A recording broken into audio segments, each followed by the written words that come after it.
This is the third lecture in the course of our, uh, you know, on the in the course of our discussion on Buddhism and the constitutional law.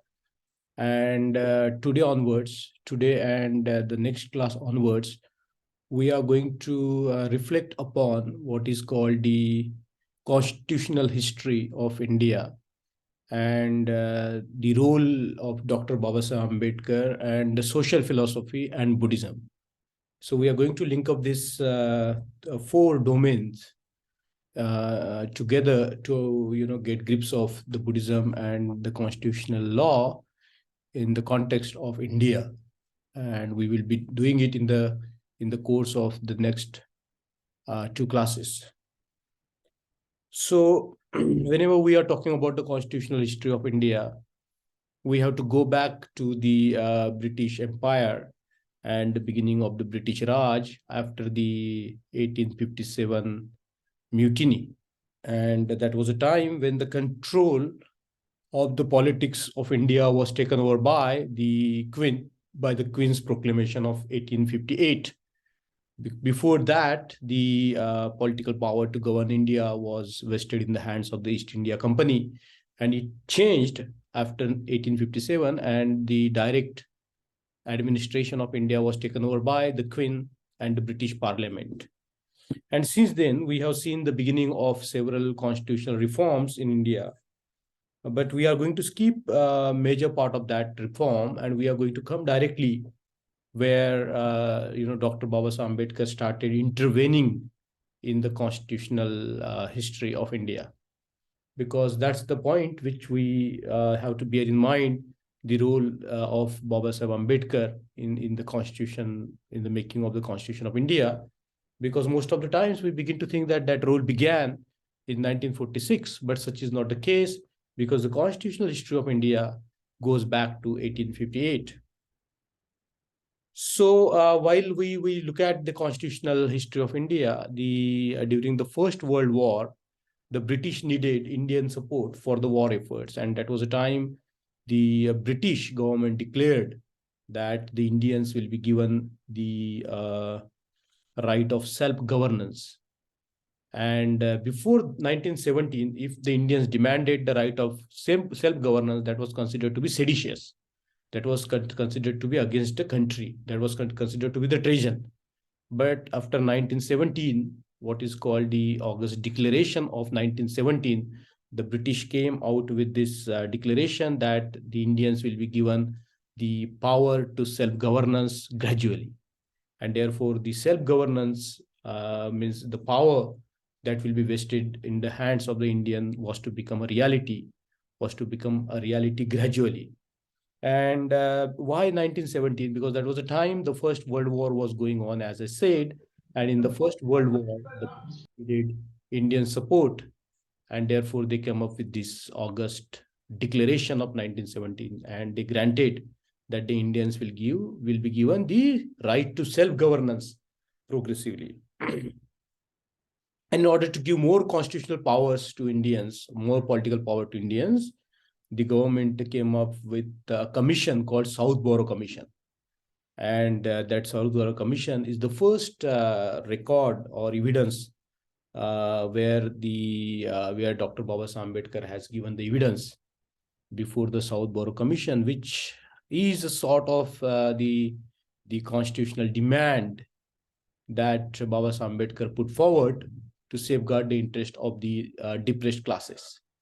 Now, all this will tie together. What I'm explaining you will tie together if you bear with this class, and you will begin to see that all different so-called disparate pieces fall together, and they create a kind of a very a structure to understand a lot of things as we progress on our course.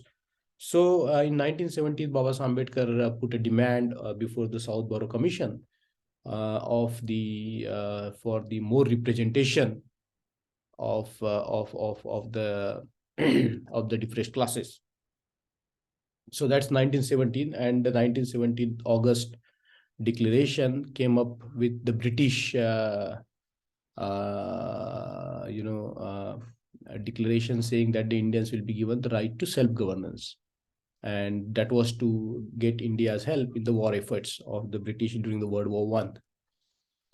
So we can still read the evidence that Babasaheb Ambedkar submitted before the Southborough Commission. And prior to that, as we know that Babasaheb Ambedkar has studied in the Columbia University, and he has studied with who is known as the father of modern democratic thoughts, John Dewey, and he was very clear about a lot of concepts. So in the Southborough Commission evidence, we can see the very clear thinking of Dr. Babasaheb Ambedkar in terms of the representation, in terms of how to ensure the rights of the people, and so on and so forth. So I request or recommend all of you to kindly go through that document, the evidence before the Southborough Commission that Dr. Babasaheb Ambedkar has given. So there was a promise that the constitutional powers will be reviewed after every 10 years. And in order to, as a result of Southborough Commission, in 1919 came the Montagu-Chelmsford reforms in India. So that reforms gave tremendous powers, representation to the Indians to represent in the provinces and in the central government. And as a result of that, even the depressed classes were given 2 seats in the Bombay Legislative Assembly. And because that time Babasaheb Ambedkar had to go to England to finish his studies, he nominated Mr. Gholab to represent the depressed classes in the Bombay Assembly. So these facts we have to bear in mind, that now the Indians were given the right to represent themselves after 1917 and 1919 Act.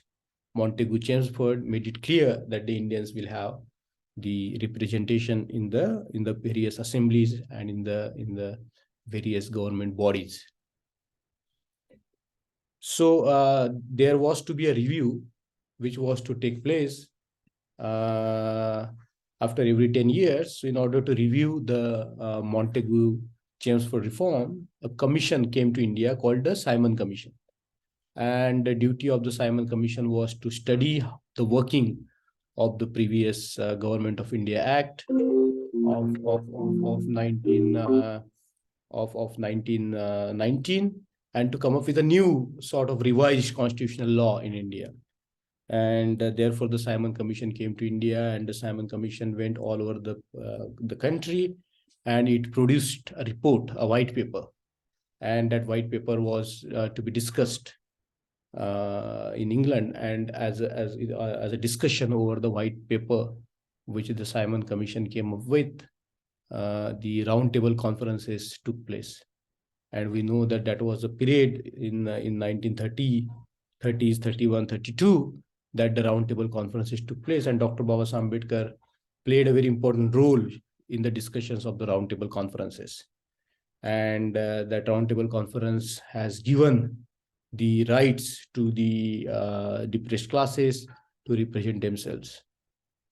So we know that when this award was given to the depressed classes, that they will have a right to represent themselves. We know the history that Gandhi and Congress didn't like it. And as a result of that, the Pune Pact came into existence, where the depressed classes lose the right to represent themselves, and they were put at the mercy of the general electorate. So after the roundtable conferences, a new act came into India, which is called the Government of India Act 1935.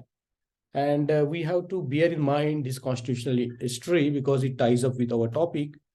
And in the formulation of 1935 Government of India Act, Dr. Babasaheb Ambedkar has played a very leading role. And there he was talking in terms of the adult franchise, ode to every Indian, and he was talking about democracy. He was talking about rights to all. So, this 1935 Government of India Act is also called a mini constitution. And then we know that the World War II took place, and the British further needed the Indian efforts or help to further their cause in the World War II.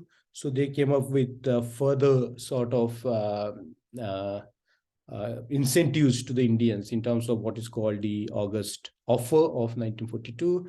And after that came Cripps Mission, and then finally Cabinet Mission Plan, which came in 1946, and that guaranteed the constitutional making powers to Indians. Okay, so that is 1946. So this little bit of a constitutional history of India is very important for us to bear in mind, because we begin to see that the Constitution of India, though it started, with the Constituent Assembly in 1946, before that there was a lot of discussion. There were a lot of key points in the constitutional history of India, where we can see that Dr. Babasaheb Ambedkar was intervening, and he was talking about the right to vote for all. He was talking about democracy. He was talking about representation to all the different sections of the society. And in 1946, there was an election in India. The first election in India took place in 1937, but that was a limited franchisee that time. That time there was no adult franchisee. Even in 1946 elections, there was no adult franchisee, but the elections took place in India. And in that election of 1946, the Congress won, decisively in all the provinces and in the central assemblies. Therefore, we see that the party that Dr. Babasaheb Ambedkar represented, All India Scheduled Caste Federation, it was rooted because of many factors, and out of those people who were elected in the constituent, in the state assemblies and in the central assemblies, that formed the electorate, and they elected the members of the Constituent Assembly.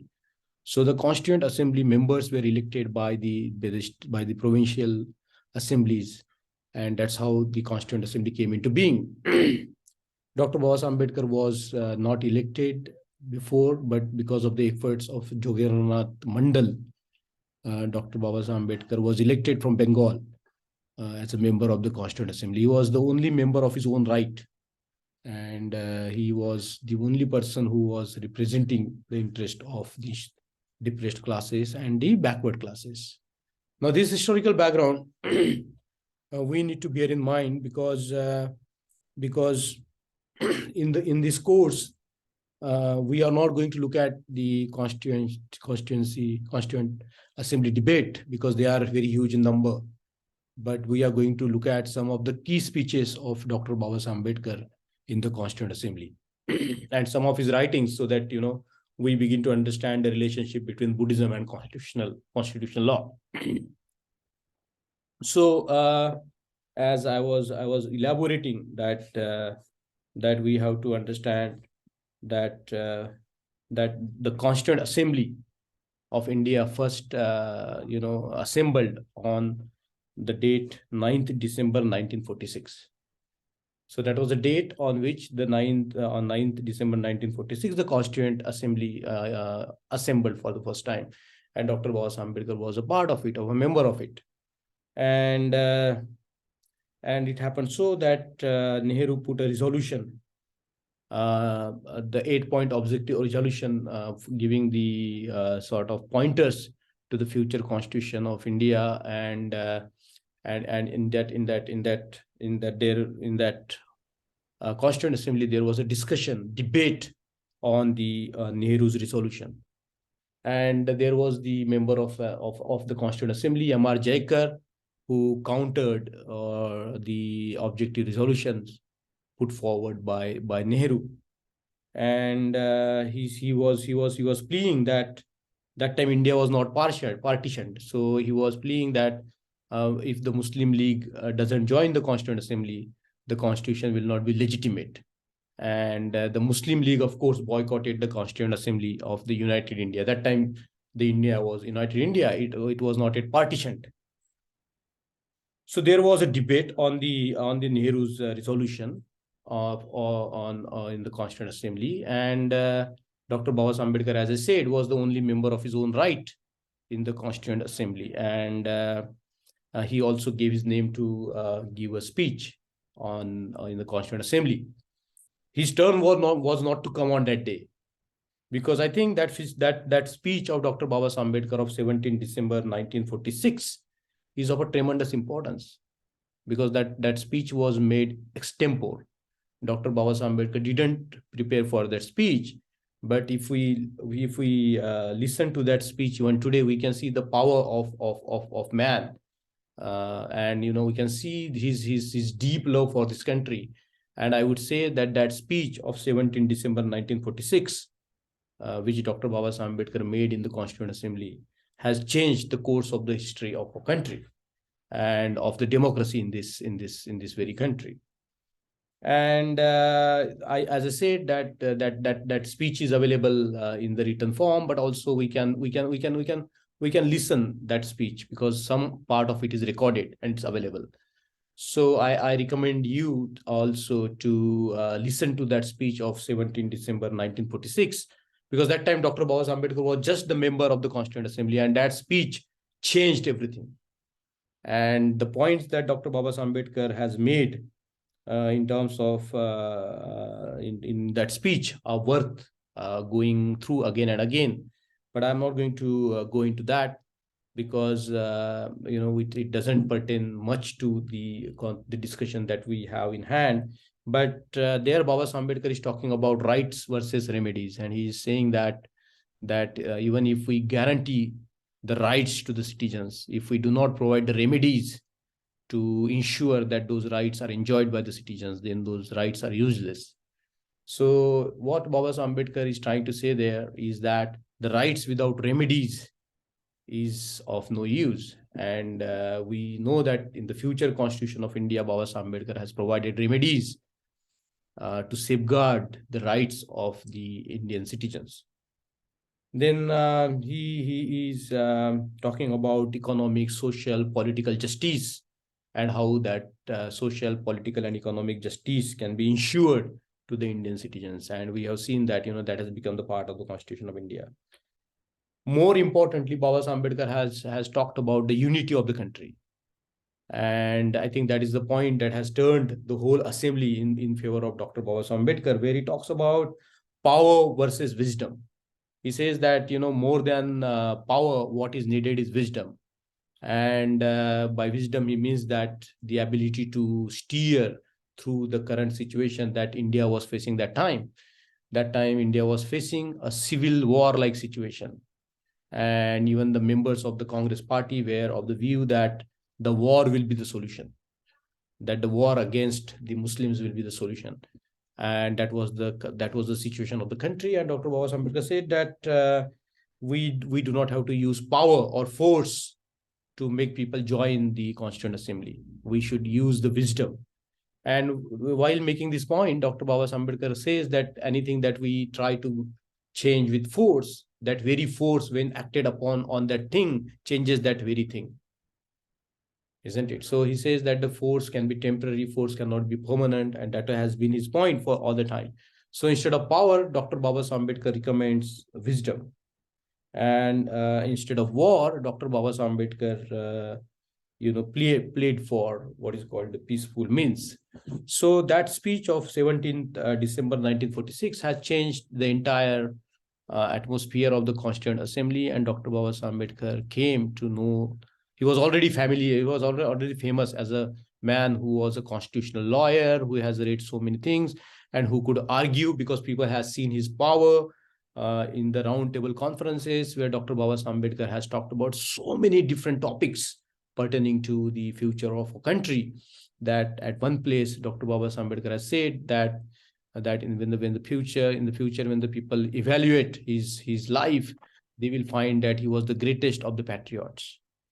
So this 17 December 1946 speech, I would recommend all of you to read, imbibe and think through it, because it's very important.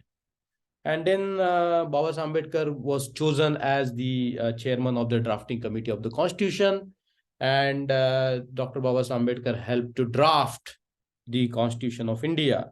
And of course, there was discussion on when the draft Constitution was introduced in the Constituent Assembly. So this draft Constitution, when it was introduced in the Constituent Assembly, Dr. Babasaheb Ambedkar has made a very important speech on 9th November 1948. And then the different readings and the debates and the discussion over the Constitution of India took place. So Babasaheb Ambedkar, when he introduced the draft of the Constitution in the Constituent Assembly, he made a very important speech, and that speech has to be read again and again. But I'm going to put 2 points across when we are mentioning that. Dr. Babasaheb Ambedkar says that any student of the constitutional law, when he's having that constitution in his hand, he will ask 2 questions. So any student of constitutional law will ask 2 questions when any constitution is handed down to him or her. The 2 questions are, what is the form of the government and what is the form of the constitution? So then Babasaheb Ambedkar goes on answering these 2 questions as to what is the form of the government. He says that the India has accepted in the draft constitution the parliamentary system of democracy. So if anybody asks us the question, what is the form of government in India? It is the parliamentary system of democracy, as opposed to the presidential system in America and in other countries. And Dr. Babasaheb Ambedkar goes on comparing the parliamentary system of democracy and the presidential form of government, and so on and so forth. What is the form of constitution? And to this question, Dr. Babasaheb Ambedkar answers in terms of dual polity with single citizenship. That means that the Indian is having, there is a lot of discussion on what kind of constitution we have. But in America, for example, there are 2 constitutions, the constitution of the central government and the constitution of the provincial governments of the states. But in India, there is only one constitution. There is only single citizenship, unlike America, where we have the 2 citizenship, the citizenship of a state and the citizenship of the federal government. But in India, there is only one single citizenship, and we are governed by a single constitution, whatever state we come from.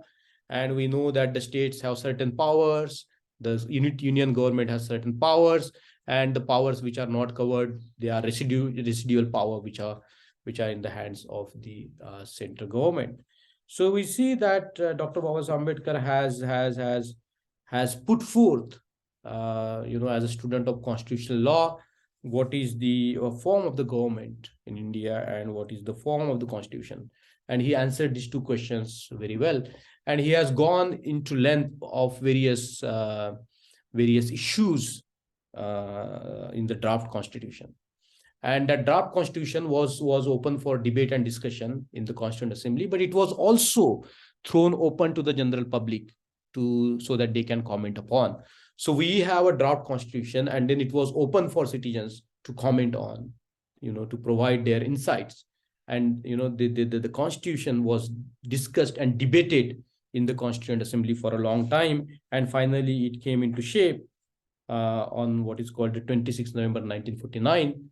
Finally, it was agreed upon by all the members after a rigorous discussion, after a very insightful discussion in the Constituent Assembly, and the constitutional came into being on 26th November 1949, and it was enacted fully on 26th January 1950, and that was the day India became the Republic, isn't it? So what I thought, is to give you a kind of snapshot of the constitutional history of India, because what we are talking today is about constitutional history of India, Dr. Babasaheb Ambedkar, the social philosophy, and Buddhism.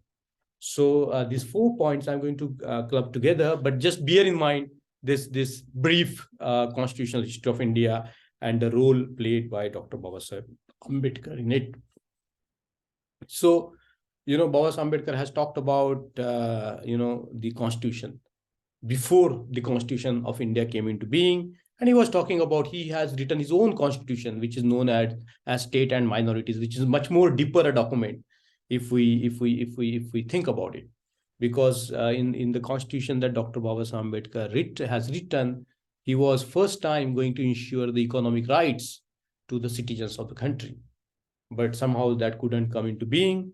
And that is one of the lacuna, or one of the shortcomings of our constitution. There are many shortcomings of our constitution, because many of the things that didn't take place the way Dr. Babasaheb Ambedkar wanted them to be, because he was the sole member of his own right, and the Congress was making even difficult for him to enter into Constituent Assembly. Had it not been for Jogendrath Mandal, who did a lot of work in Bengal, Babasaheb Ambedkar would not have found a place in the Constituent Assembly.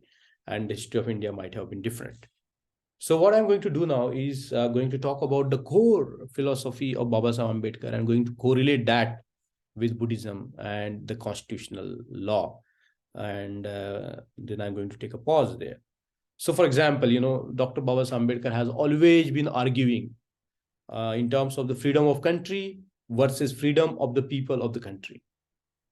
So we know that was a time in India when people were arguing, were fighting for the so-called freedom of the country, freedom of the nation. And Dr. Babasaheb Ambedkar was saying that is okay, because nation is a political concept. The nation is not a singular entity. The nation has many classes. The nation has many groups. The nation has many classes. So sociologically, a nation has many classes. So when we are talking about freedom of the country, of the nation, because nation is a political concept, but sociologically, if we look at any country, it is divided into many classes. So Dr. Babasaheb Ambedkar was raising question that are we talking about freedom of all the social classes? That's a very important question. Are we talking about the freedom of all the social classes? Are we talking about freedom of the lowest and the low? Very important concept. Because if we are talking about the freedom of land, it's a very narrow political concept. Because the land itself is very abstract. But when we are talking about the sociology of a country, when we are talking about the social is of a nation sociologically, then we have to talk about many classes.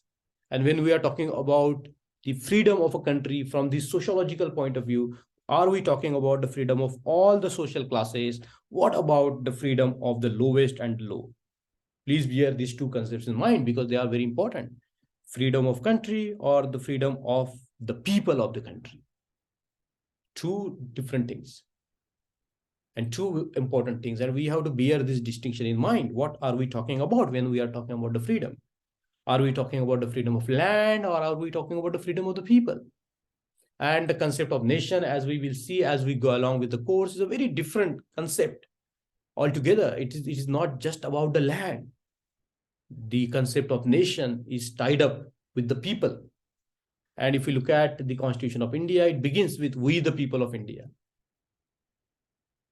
Isn't it? So who are we in this people of India? What is the people of India? When we are talking about the freedom of the people of India, are we talking about only one class, or are we talking about all the classes, even the lowest of the low class in this country? And that's the point that we have to bear in mind. And Dr. Babasaheb Ambedkar was critical of, in some ways, critical of the Western theories of constitution, Western theories of democracy, though he was well read. And if we read his speeches in the Constitutional Assembly, we find references to the American democracy, American Constitution, French Revolution, French Constitution, British Convention, and so on and so forth. So he was well read in this comparative study of constitutional law. So much so that he can just relate with them, and he could just talk about it. So here I'm going to talk about some of his critique of the Western concepts of democracy and constitution, because that's very important for us to understand. So the Western thinkers, writers on politics, the Western writers on politics were emphasizing if there are two things in the country, then we can say that country has realized the self-government.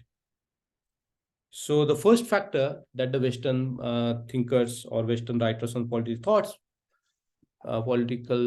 thought that if there is a constitutional morality.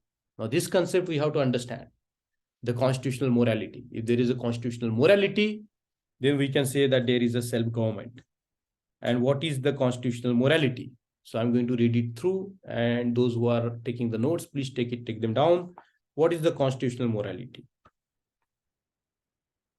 Is the habits of paramount reverence for the form of the Constitution. So number one point in the constitutional morality is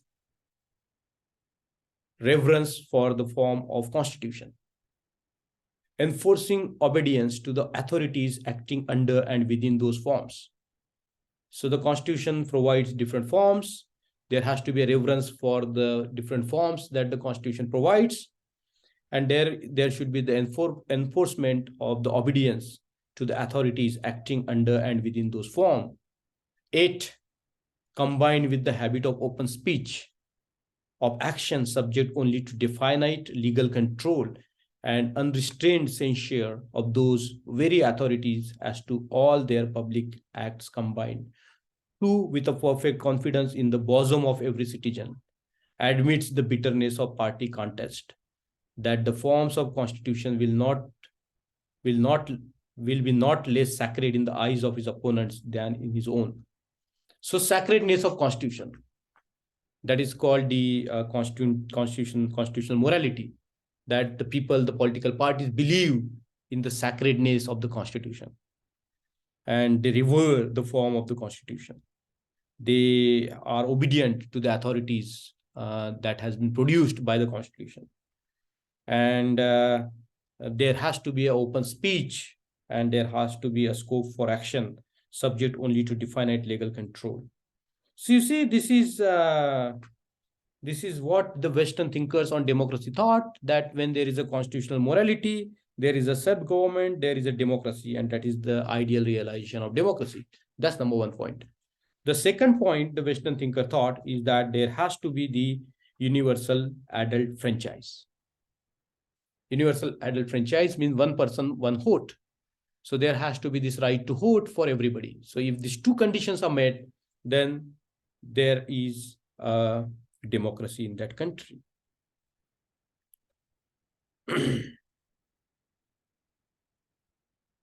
So you see, but Dr. Babasaheb Ambedkar has gone. It's a little bit complicated. I will give you pointers for you to read further. But please bear in mind that these 2 points the Western writers on democracy emphasized. One is constitutional morality and another is the universal adult franchise. If you look at the contemporary India today, we have the universal adult franchise and we have the constitution, and the various forms or organs produced by the Constitution of India. But yet, there is no democracy. And why is that? And that's where the genius of Dr. Babasaheb Ambedkar comes into being. And that's where our topic today is going to lead us to. So Dr. Babasaheb Ambedkar says that if any country has to be democratic, if any country has to be the self-government, then there are following things which we have to bear in mind.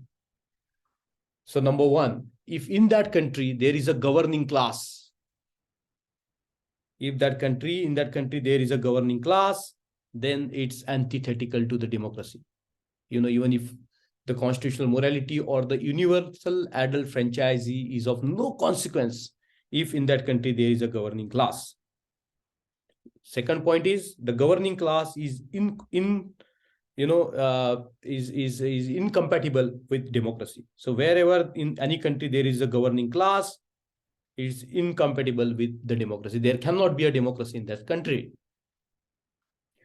Democracy comes into being when the governing class loses its power. Number 3, this is the third point. The fourth point, the servile classes may need other safeguards. So it's not just the constitutional morality or adult franchise that is needed to create a democracy, but what is also important in that country is to have the special safeguards for the servile classes. And the fifth point is very important, and that pertains to our course, is the social philosophy of the governing class. So I'm going to repeat these 5 things that Babasaheb Ambedkar has mentioned because they pertains to our course. Number 1 is the presence or absence of governing class. So when we are talking about India, we have to raise this question whether there is a governing class or not. And the answer is affirmative. In India, there is a class. And Dr. Babasaheb Ambedkar has gone on explaining what is that governing class constitutes. The Brahmin and Baniya is the governing class of India. And it's even the case today, isn't it? So governing class dominates everything, isn't it? And wherever there is a governing class, there cannot be democracy. Please bear this point in your mind. There cannot be democracy. So if the democracy has to come into place, the governing class must lose its power. This is the third point. The fourth point is that the survived classes need more than the constitution. It needs more than the constitutional safeguards. It needs something special. And we are going to look at that. And fifth and the final point is the social philosophy of the governing class.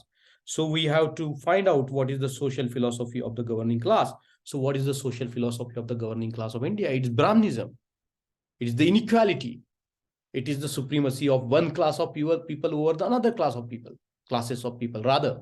So you see, if you look at why in India the democracy cannot take roots, is because of the presence of the power in the hands of a few. And that has been perpetually going on. Even when the India was ruled by the British, that time also the power was concentrated in the hands of the few Indians. And Dr. Babasaheb Ambedkar has provided evidences after evidences as to how every organ of the government was dominated by a few classes of the people. If you look at the India of that time and if we look at the India today, there is not a much difference. And if you look at this particular history of India, we know why there is the need of a reservation for the depressed classes and the backward classes. Because without those safeguards, India cannot become a real democratic country, because that is one of the instruments by which the power can be provided to the depressed classes and the backward classes, isn't it? So we, of course, know who are the governing classes in India, and we, of course, know who are the survival classes in India, that is the depressed classes and the backward classes, isn't it? So this framework is very important for us to understand. And what is the social philosophy that is governing the governing classes? It is the philosophy of Brahmanism. It is the philosophy of what Babasaheb Ambedkar has described in terms of Hinduism. There is a very beautiful book that Babasaheb Ambedkar has written called The Philosophy of Hinduism, where Babasaheb Ambedkar goes on proving that all these values of liberty, equality, and fraternity are denied in the Brahminical Hinduism.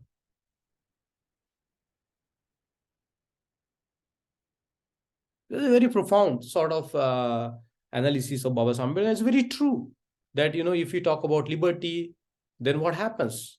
What happens in the Brahminical Hinduism? It's a complete denial of liberty. What about equality? The Hinduism or the Brahminical Hinduism is nothing but based on the inequality between the man and man. And what about the fraternity? There is a complete absence of fraternity, because the caste system is a system of the graded reverence, graded contempt. And because of this caste system, there cannot be the fraternity. What about the dignity of the human beings? Isn't it? The dignity of the human beings is completely absent in the Brahminical Hinduism. What about the nation? Can we have a sociological class which treats everybody equally? No. So you see, all these contradictions that are there in the Indian society has been brought out by Babasaheb Ambedkar in his last speech in the Constituent Assembly.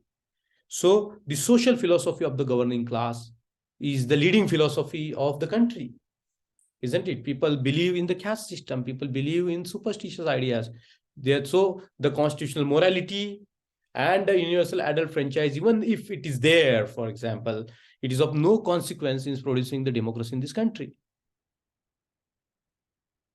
And Dr. Babasaheb Ambedkar has analyzed the Indian problem so deeply that he has, in 1941, he has said in Janta that in India, the Indians are very eager to become a democracy, but they are like a sick people, they cannot become democracy, because in order to become democratic country, the Indians will need to have a strength.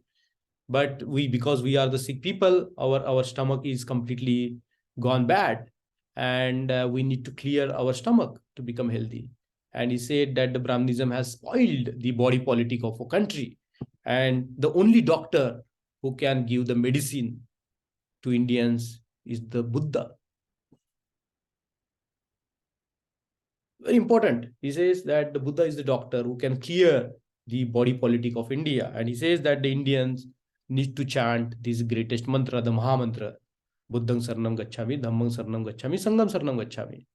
Isn't it? In 1941, Babasaheb Ambedkar is emphasizing on why India needs Buddha for making India a democracy.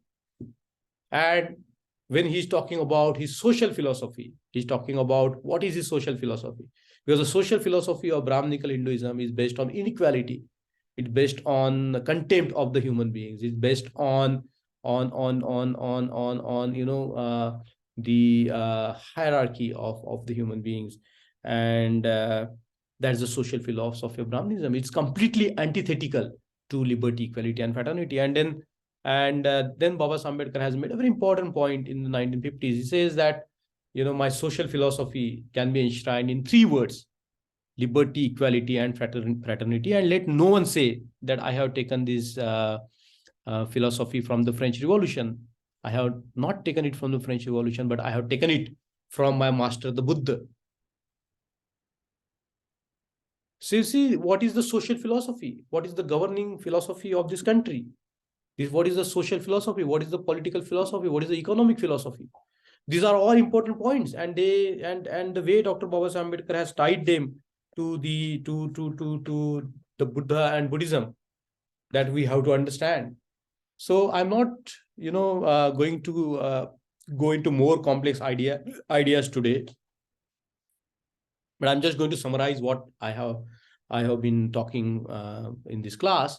The first, we have to understand that there is a constitutional history of India that began in 1858 when the Queen's Proclamation came into being, and the power was transferred from the East India Company to the British Parliament. And gradually Indians were given the rights of self-governance. And in 1917, there was an August Declaration which made it clear that the Indians will be given the right to self-governance progressively. And then we have seen the constitutional making process in India, where Dr. Babasaheb Ambedkar played a very important role right up to the Constitution of India that came into being in 1950, through the Government of India Act 1935, and through a very important sort of intervention of Babasaheb in terms of the universal adult franchisee, democracy, the representation to all different people, and the entire understanding of Babasaheb Ambedkar as to why India has not become a self-government, why India has not become a true democracy, because there is a contradiction. Because the politically we have now one man, one vote, but socially we have not having this one man, one value. And he has, as I discussed with you today, that he talked about the presence of a governing class in India, and the presence of a governing class is antithetical to the democracy, and the governing class must lose its power so that the power is shared by everybody, by all, and the survived classes need some special safeguards in order to really come to terms with the power, and in the social philosophy of the governing class. And when I was talking about the social philosophy of the governing class of India, it is against the liberty, equality, and fraternity. It's against, even I would say, the nation, or the integrity of the nation, or the dignity of the human beings. And therefore, we need a social philosophy. We need a political philosophy. We need an economic philosophy, which will make this country a true democratic country. And as we have seen, that the roots of the social philosophy that Babasaheb Ambedkar practiced and believed lies in Buddhism, lies in the teachings of the Buddha. And therefore, we have to understand how Buddhism relates with the constitutional law, how Buddhism relates with the values that have been included in our constitution, the values such as justice. How do we see the Buddhism, ensures what the Babasaheb Ambedkar calls the perfect justice, liberty. What is the concept of freedom? What is the concept of liberty, equality? Equality is the core and the heart of the Buddha's teachings, and fraternity, creating a community beyond the caste, religion, race, and so on and so forth. And finally, the dignity of the individual. And that ties up with the concept of the state. What is the state? So just to give you a brief definition of the state, according to Babasaheb Ambedkar, the state or the government is a mechanism by which the liberty, equality, and fraternity can come into existence, and the citizens can be free from want and can be free from hunger. So what I will do, I will stop here. This is a very dense lecture. I'm sure many of you would find it difficult to digest, but I will provide the keys to some of the readings in the WhatsApp group that we have for this class, and you can go back to that material and study for yourself. A lot of these ideas that we need to understand today in the context of a country. So I will stop here and open up the class if there is any discussion, any comment for the next 10 minutes.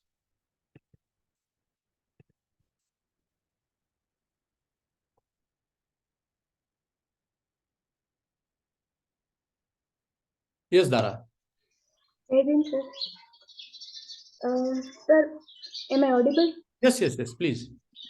So Baba said we are Indian firstly and lastly. Yes. But if we see the definition of the nation, Yes. so it's like people who have same history, same aspirations, ideals, heroes and villains, Yeah. and we do not have that.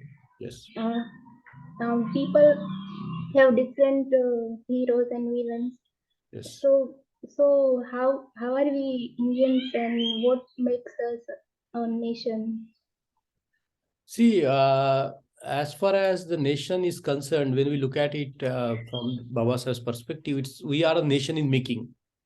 We are it not there because if we look at for example, the frame of liberty, equality, and fraternity and dignity, if we evaluate this country on these values, we will see that we are nowhere, because the social philosophy that is governing this country is completely antithetical to the values of the constitution or the values that has been put in the Constitution of India.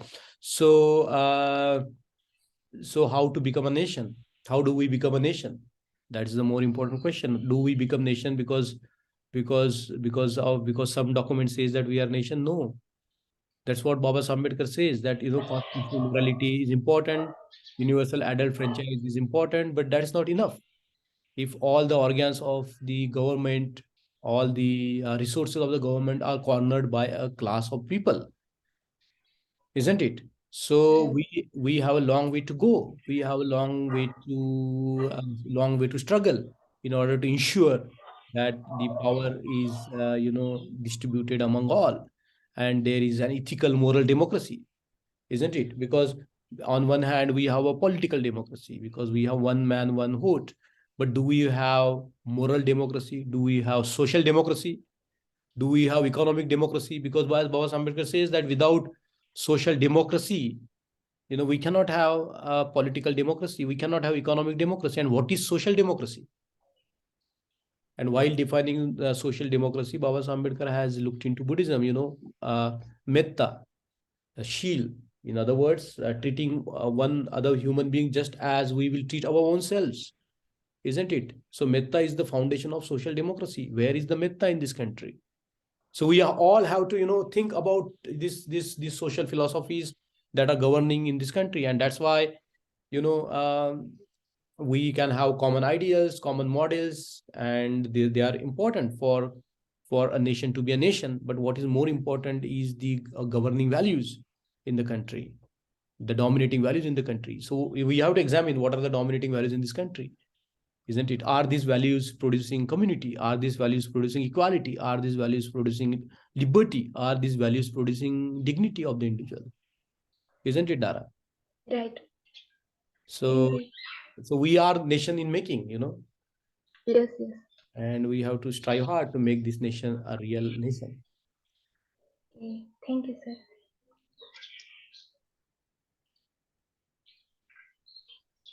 So anything else? If not, then we will end the class here. And I encourage you to, I'm going to put something for you to read in the group. as I told in the beginning, we all have to make efforts to learn about this very important topic of Buddhism and constitutional law. So I will stop here for today, and we will go on discussing in the group, and we will meet in the next class to clarify more of these terms. Okay. So thank you all, and see you in the next class.